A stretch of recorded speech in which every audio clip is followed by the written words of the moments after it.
How are we all? Welcome to episode 6 of our lovely Pause web show. We hope you're all having a wonderful day. We start off every single episode in the exact same way. We're pretty predictable like that. Let's start it off. Trixie, what have you been playing? What have you been up to? I have been a little bit re-obsessed with Planet Zoo. Ooh. Don't know what it is. I just want to build zoos at the moment. That's my whole thing. I'm gonna have the ultimate zoo, and it's gonna be amazing. Archer, what about you? What have you been doing? Honestly, I've not actually been gaming all that much this week. I've been in my workshop rebuilding a pressure chamber, but I have had a chance to play a little bit more of the Sherlock Chapter 1, and I got around to finishing Alien Isolation again. So yeah, that's Very Nice. exciting. been a fun and strange time. What about you, Greenie? Where have you been traveling through in the games? Just going back and forth in Tarkov with Frax, doing a few raids, and also I tried a new game on Game Pass called The Pedestrian. Oh, that is fun. That is fun. Yeah. It's pretty good. Really enjoy that game. Nice. So I've been playing, I'm sure everyone's surprised at this point, but Escape from Tarkov. Still? Besides that, though, I did go back. What's that about? Hold on, I did go back and platinum Rash and Clank Rift Apart. So that's pretty cool. That's pretty cool. That's a little achievement there. So I've now got all the trophies in that. And I've Nice. started playing Ready or Not. So Ready or Not, here we come. You can't hide. That was wonderful. See. But I hope everyone has had a wonderful week since we last saw each other in the web show format. Hopefully everyone enjoyed our little Let's Play that we did the other day as well. So get hyped for that. If you haven't seen it, we'll be chucking an edited version up on YouTube at some point. Our friend GamerGreenie is working on that at the moment. So it's very exciting. Yes. But I think we should jump into our first little category of the night. Greenie, you've been playing a game called The Gunk, haven't you? Yes, I have. Love the game. Let's check it out. Hell yeah. How's it going, everybody? GamerGreenie here to talk to you about my review on a lovely little indie game called The Gunk. So, allow me to ask you all a few questions. Do you enjoy puzzle platforming games?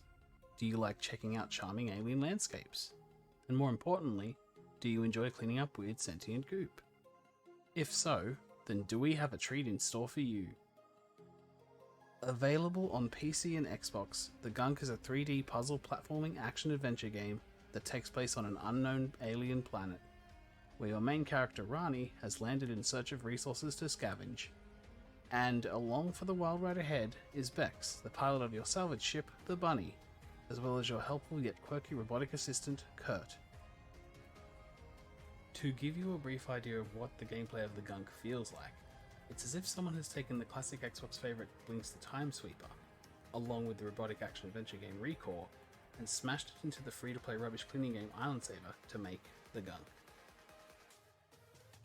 Whilst exploring the native landscapes, you start to notice that something is seriously wrong, and the once life-filled biomes of the alien world are now perishing and desolate. Using your powered glove, you are able to effectively remove the gunk, bringing all manner of both plant and animal life back to the planet. When you clear out your first heap of gunk at the start of the game, you really notice the effect that this has on the environment around you as life comes leaping out from the darkness, and a feeling that the evil presence that was once residing there is now removed. And you can feel a sense of satisfaction and accomplishment when all of the gunk in one area is cleared, almost as if you are cleaning your own mind, which also brings forward the notion that this game is somewhat relaxing and has a mentally therapeutic effect. The game also has a few surprises in store for you later on into the story, but no spoilers from me here.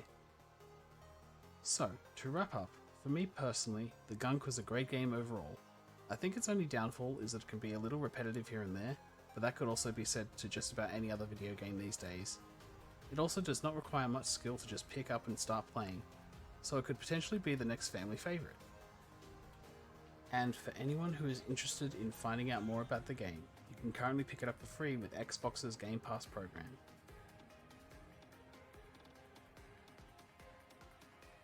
But that's all from me now. Thank you all for watching my review of The Gunk. I hope you enjoyed it, and I'll see you all next time.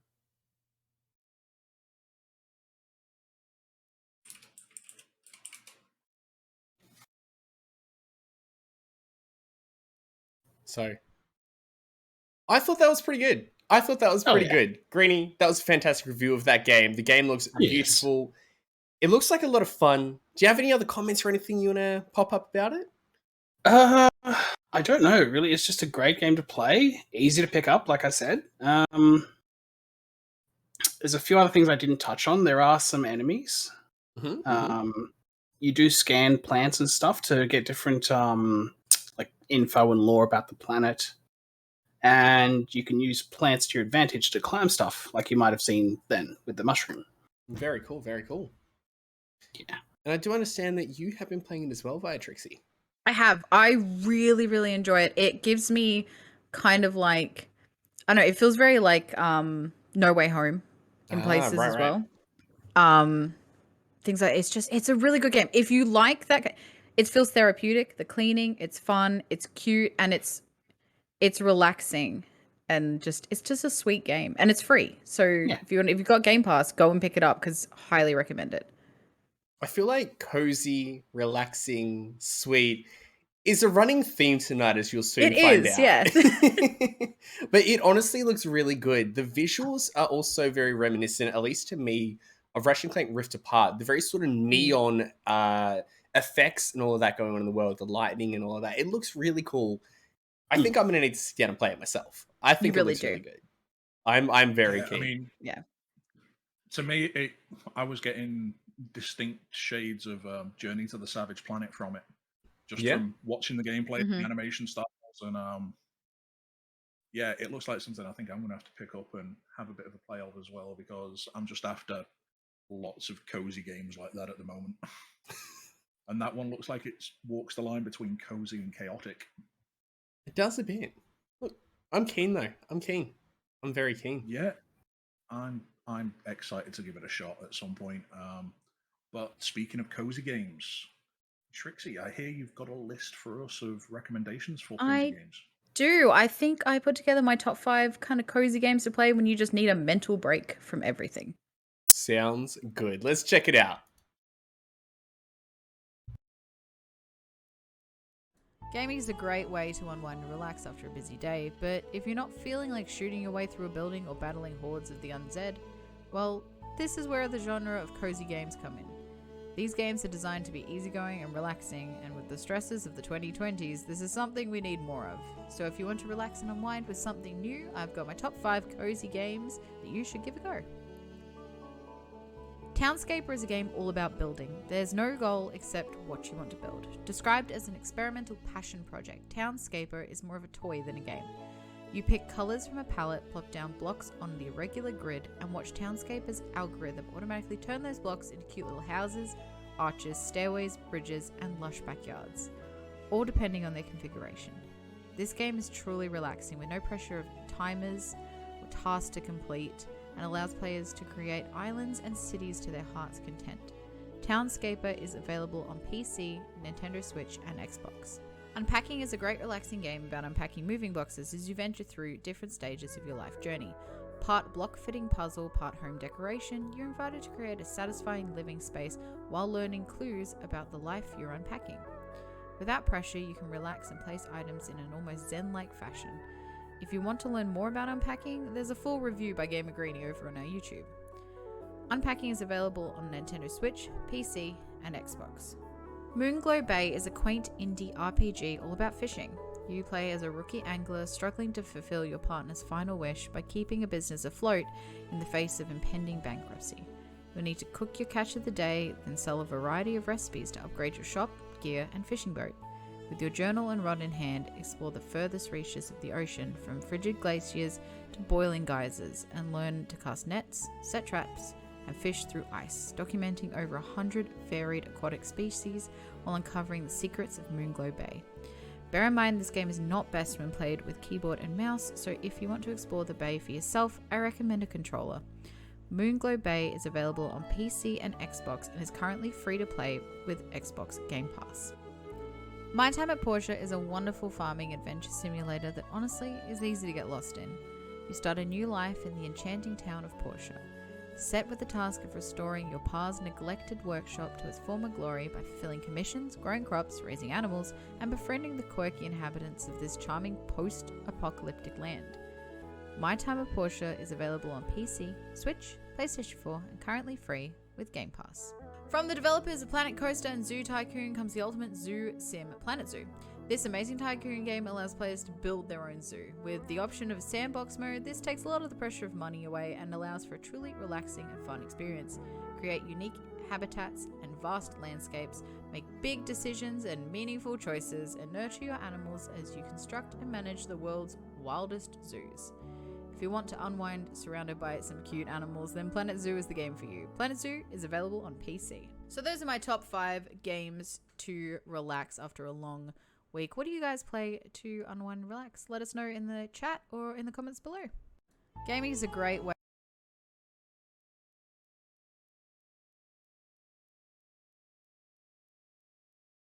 Look, I know I, for one, feel very cozy after that. I'm zen, I'm relaxed.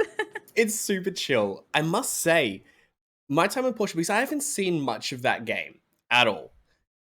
It really reminds me of the old school Rune Factory games, and I am so here for that. I love Rune Factory. I absolutely love Rune Factory, so I'm so keen to check that out. That looks like a lot of fun. It is a fantastic game. As I was like recording footage for that video, I realized several hours later that I'd just become completely like enthralled with the world of Portia, and I was like, oh, I've got other things I'm meant to be doing.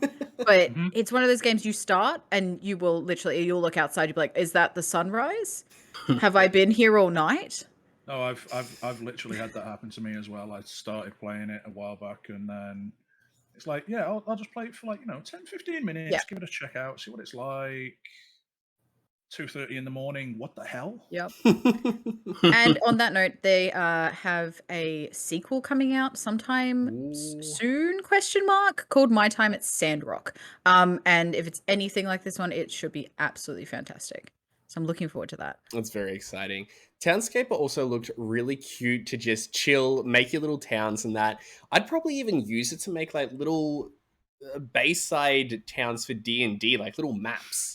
I think that'd be a cool little tool for it. Better, you can, and I didn't mention this in the video, you can save the towns you build as SGV files. Right. So once you're done building, you can actually save those as a 3D format. That's so cool. Nice. Yeah, I thought that was fantastic. I was like, oh, I've got a 3D printer. I wonder if I could print my little town. That's probably just such a cool little thing to have as part of the game. It's amazing. That's really cool. I love that.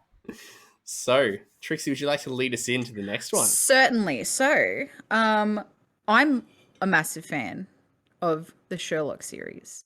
And I hear that, Archer, you've been playing the new Sherlock? Oh, yes. This is game number 9, and I've been getting lost in it. It's very excited. Amazing. All right. Take us away.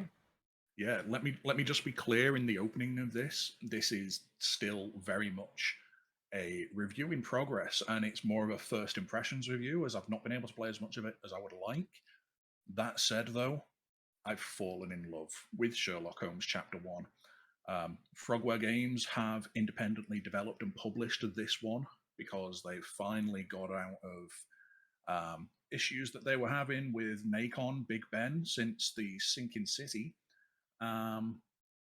And mentioning that game, this game very much builds off of the mechanics and reuses the mechanics of the Sinking City in a whole new open world mystery fashion. Just, minus the tentacles and the fish people. Here we see a very young, very Jared Leto styled Sherlock Holmes back on the Mediterranean island where he spent much of his formative years with his mother and Mycroft after his father died, until she died of consumption, or so he's been led to believe. Holmes and his childhood friend John, not Watson, but still sort of Watson if Watson was a criminal, are thrust into the mystery that sets Holmes onto a career onto a career as the consulting detective that pop culture has known for decades. I mean,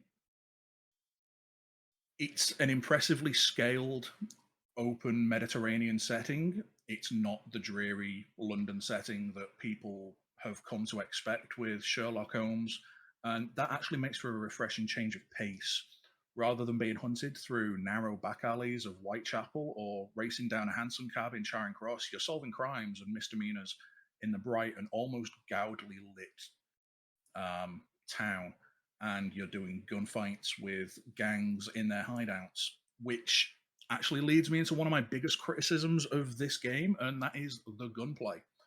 The character of Holmes wasn't a shrinking violet at all, but he's never really been one for shooting people.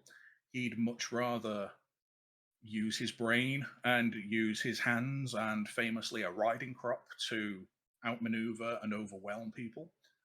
Um, he was always more of an intellectual combatant than a shooty die person. Um, so having the gunplay there, whilst it makes sense in a way that they're trying to pad out the world to give it some more side quests, it doesn't really fit the character, even though it is a much younger Holmes who's still growing up.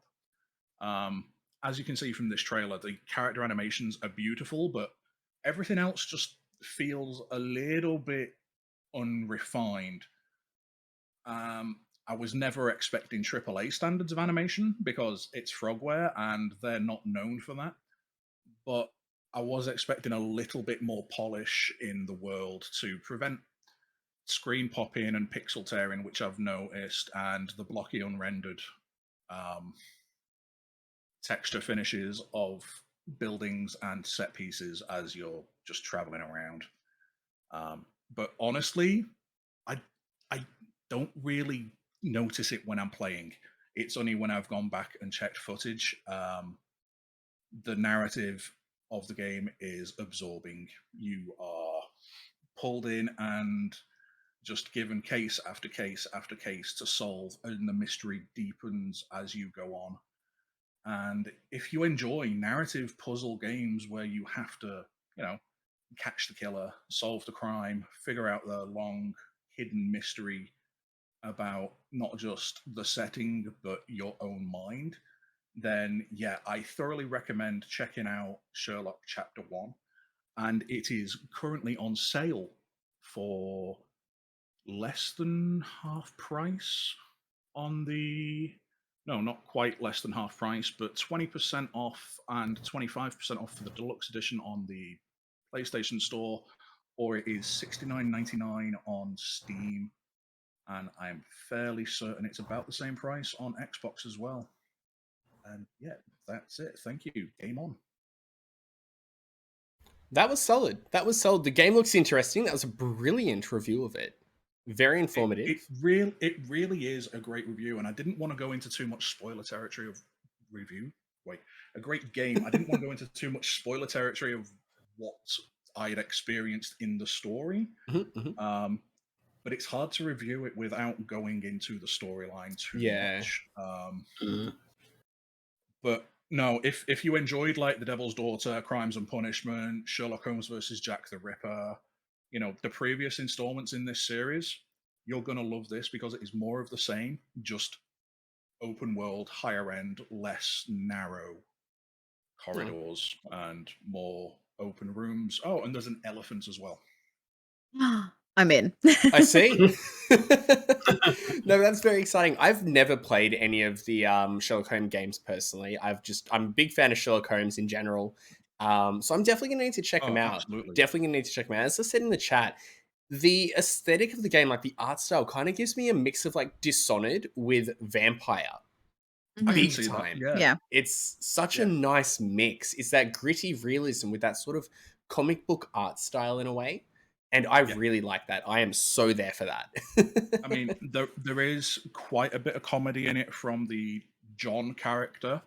Like his name is John, and he's not Watson. That's literally all I can tell you without it being spoilery. Right. But yeah, it's got a lot of humor in it. It's got a lot of if you're a fan of the older school BBC adaptations and of the canon itself, like the stories, which, I am because I've been reading them for nearly 30 years. My granddad got me into them as a child. Yeah, this is something that scratches the itch for a new story that sort of not so much questions, answers the question of what made Sherlock Sherlock. Ooh, that's exciting. Way. So yeah, it's definitely one to check out, and I recommend it whilst it's on sale at the moment. Rightio. Cool. It looks amazing. Yeah. It really is. It really is. Platform-wise, yeah, it's PC, current gen consoles, so PS5, Xbox One, and there is a port for previous gen consoles in the works that's just not been released yet. Cool. All right. So, Greenie. Right. Well, I hear you've got some news for us about Warhammer. I certainly do. This is our first time discussing something outside of the realm of video games, which we did discuss in our last web show episode, that we're going to be moving into some different content that ranges all across nerd culture and pop culture. So, let's talk about some new releases from Games Workshop, shall we? God, I'm a nerd. So, starting off, we have the Shadow Throne 40k box set, which includes some new Custodes and some new Genestealer cults, which is exciting. I'm a Genestealer cult player. I've got some friends who play Custodes, but that also means we're getting a brand new codex and rules for both of these armies. Finally, some Xenos are getting some love, and we're getting new rules for Genestealer cults, along with a new character who likes to set traps and set bombs and blow people up, the Saboteur, which is pretty damn cool. Moving on from that for Age of Sigmar, because we know no one plays that game, but we still have to talk about it anyway. We have the Fury of the Deep Battle Box for Age of Sigmar, which includes the Fire Slayers and the Ideneth Deepkin models, which is exciting. It doesn't seem like there's anything new in those armies, but it is a good little box set for those that want to start off playing Age of Sigmar. Moving on from that, we have, from Forge World, the biggest ripoff in Games Workshop, but we still love their models.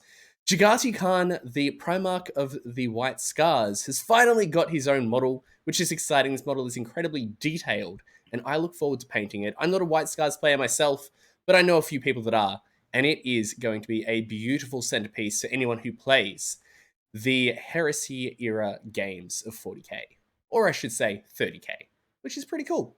So, moving on from that, the Elder, an army that has been around for years and years, and we've been waiting for new models for just about that long as well, are finally getting new models. We got some Banshees last year, and this year we're getting some new Guardians, which is like the main chunk of their army, which is very exciting. So hopefully we get to see those released soon. They've got some new sculpts and molds, which are looking awesome. Probably even some new weapons, and it looks like a little shield drone.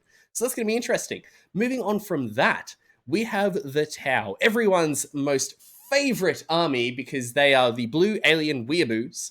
We love them.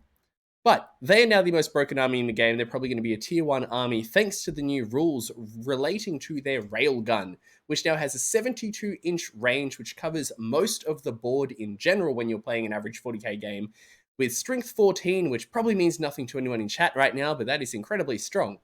It does -6 armor points and D3 plus 6 damage. It's going to hurt. Nothing's going to be able to break it. Tau are now the most broken army in Warhammer 40k 9th edition. So that's fun. That's fun. I hope my friends who have Tau armies don't use them.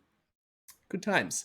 But the last thing is some stores around Australia, England, America, anywhere there is Games Workshop, which is most of the world, they're having their store birthdays. And to celebrate that, we are getting 2 new special models you can pick up on the day of their birthdays. So make sure you're following the Games Workshop pages and also your own local store pages, where you can find out about a brand new Inquisitor model, which I'm very excited for, and an Orc Gut Ripper boss for Age of Sigmar. It's following the new sculpts for Orcs, very Tolkien and Lord of the Rings-esque rather than Warhammer, which I think is kind of cool. It's nice to have like a little bit of balance between Orc from Warhammer, Orc with a K, and Orc with a C. It's good. I like it. Hopefully you guys like it as well. But that was my short little Warhammer segment. So hopefully you all enjoyed that. Let's get back to the rest of the episode, shall we? So everyone who's a part of Pause, did that make sense to anyone? 72 inches. I heard words and numbers. 72 inches covers the entire board. So there's quite a few weapons that have that. But for this gun to have 72 inches, as well as 14 strength, do that much damage, that's just going to punch holes in any vehicle on the map. And I feel sorry for infantry. It makes sense because it's a railgun, but Jesus. It's a bit much. And to think that you can have up to 4 of those vehicles with that gun in your army. That's a lot. And it's just going to sit there in your back line, you go, Zew, and everything's dead. Like, it has to be nerfed. It has to be nerfed. It has to be. I really hope it does get nerfed. Yeah, Warp got it right. It's how broken. Yeah. How broken? Warp and I go way back. We've been collecting Warhammer together for about almost 20 years. So it's a thing. We're not just nerds, we're old nerds. Hey, I'm the youngest one here. That's true. I'm the oldest one here. Haha. Greenie and I are just happy in the middle. Yep. So I think that'll take us into our little segment that some of you may have seen at 6 o'clock on your television before. It's called the news. Turning it off, finding something funny to watch. So tonight on the gaming news weather, it's raining.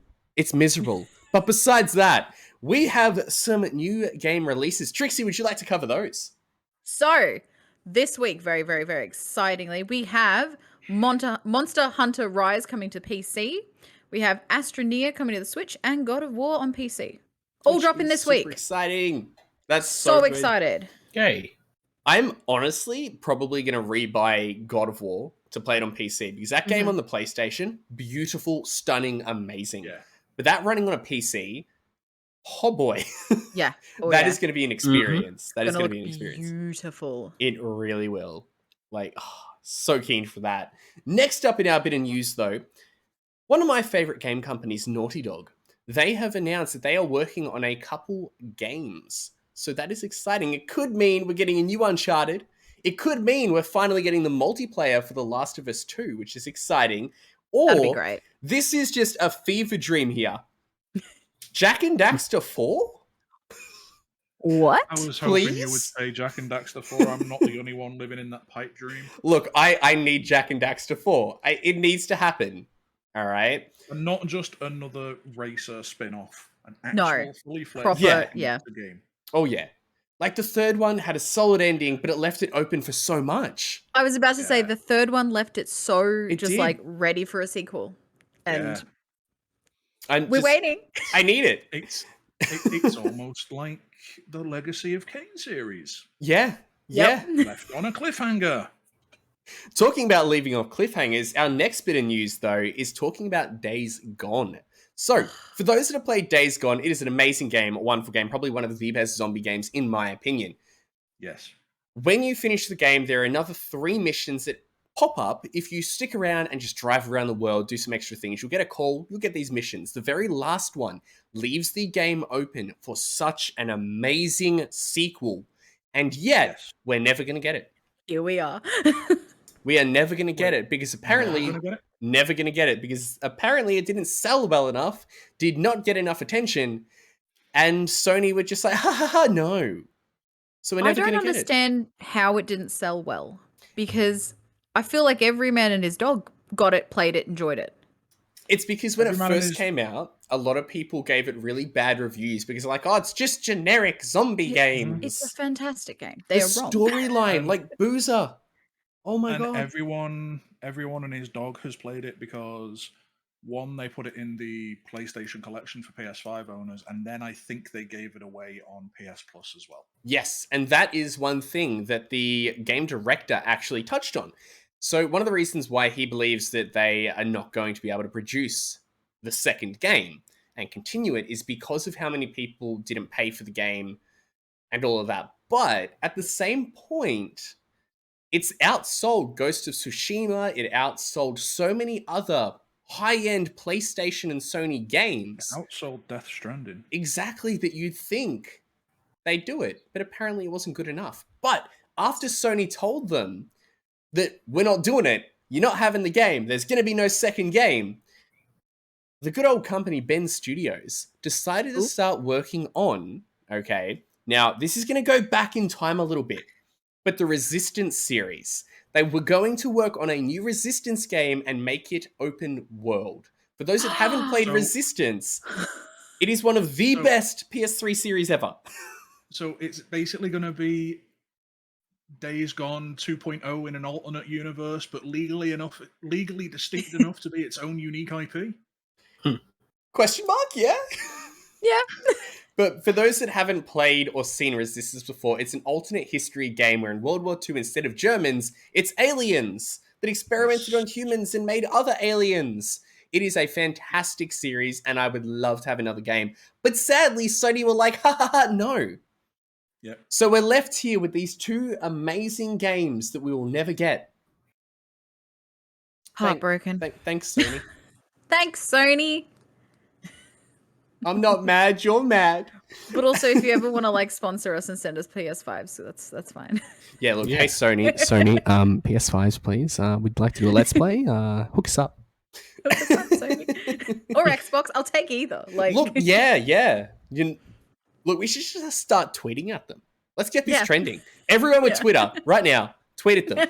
Be like, give pause PS5 and Xbox Series X or S, whichever one's the better one. I want the one with the disc. I'm going. He's actually doing it. Let's go. Oh man, it sucks because those two games would be absolutely amazing. Those two games would be amazing. It's disappointing because, like, when the people want something, just let them have it. Makes life easier. Exactly right. It's sad. It's very sad. But one final piece of news, and this has got me very excited, and it might excite Trixie as well. But this year, 2022, is the 20-year celebration of Kingdom Hearts. It already? Yeah, already. How old do you feel? I am very old. Now, the cool thing about that, they've already announced a few really cool things. For example, the chess set from Kingdom Hearts 3 that you can purchase. They've announced a whole heap of Keyblade props that you can purchase. They've announced that there may or may not be a potential 3 Kingdom Hearts games coming out this year, which is insane. There is also leaked information that you will not only just be playing as Sora, but also Yozora from the Remind DLC. So that is really exciting. And they may be releasing Kingdom Hearts Key and Kingdom Hearts, the other part of Kingdom Hearts Key. I don't remember the name of it. All right. But Dark Road. Mm-hmm. They may be releasing those as full-fledged CG movies, or they may be creating them as an online 3D Kingdom Hearts style MMO. That is just rumors right now, but it did leak from Square Enix. So that is exciting. I'm trying to like keep myself calm. But hey, 20 years Kingdom Hearts. Yeah. Yep. We're old, so. Oh my god. But that's all of our news for today. Besides that, hey, there's a Fallout series. There isn't much to say about that, but go watch Fallout series when it gets made. We don't know anything, but it's exciting. Get ready for it. But there is also another Fallout TV series that has been released already, which is called Fallout Nuka Break. It's on YouTube. Go check it out if you want to see some Fallout action. Wow. We love Fallout. Oh, actually, there is another piece of news. Yes? Oh my gosh. The new PSVR. The PSVR 2 with the special, okay, this is exciting, Horizon Zero Dawn VR game. That is be amazing. Like, that is so exciting. I love my PSVR. I'm keen for a PSVR 2. Mm-hmm. And Horizon Zero Dawn in VR would just be next level. Oh, I'm excited. Oh yeah. Frax, oh yeah. What's your Twitter? Fractured Plays? Maybe? You've got me on there. I know, but I can't find you. I'm in this part of the web show screen on stream right now. I'm here. Next to Trixie. Helpful. Diagonally from Greenie, above you. Helpful. But I think that's going to take us Is it into- Q&A time? Yeah, I reckon it is. Let's do it. Hell yeah. Mentally. So for everyone who doesn't know about our Q&A, ask us things. You can ask us anything about the show tonight, new games coming out, anything we've discussed, anything you want to ask us, like, for example, what's it like to be a paid actor in Australia? We don't know, but we can probably try to answer you. Subscribe. Just chuck some random emotes with the pause raid thing, copy pasted that, spam it. I want to see their chat completely filled, make it so obnoxiously filled they can't read the chat anymore. Let's make it happen. But besides that, thank you all for being here. Trixie, do you have any last comments? No, I got nothing. Archer? No, I'm just waiting for Greenie to say the thing. Greenie, Yeah, say the he's gotta thing, say the friend. thing. I will say the thing. All right, guys and gals, it is now time to unpause and press play. Catch you all later. Have a good one, friends. Boy.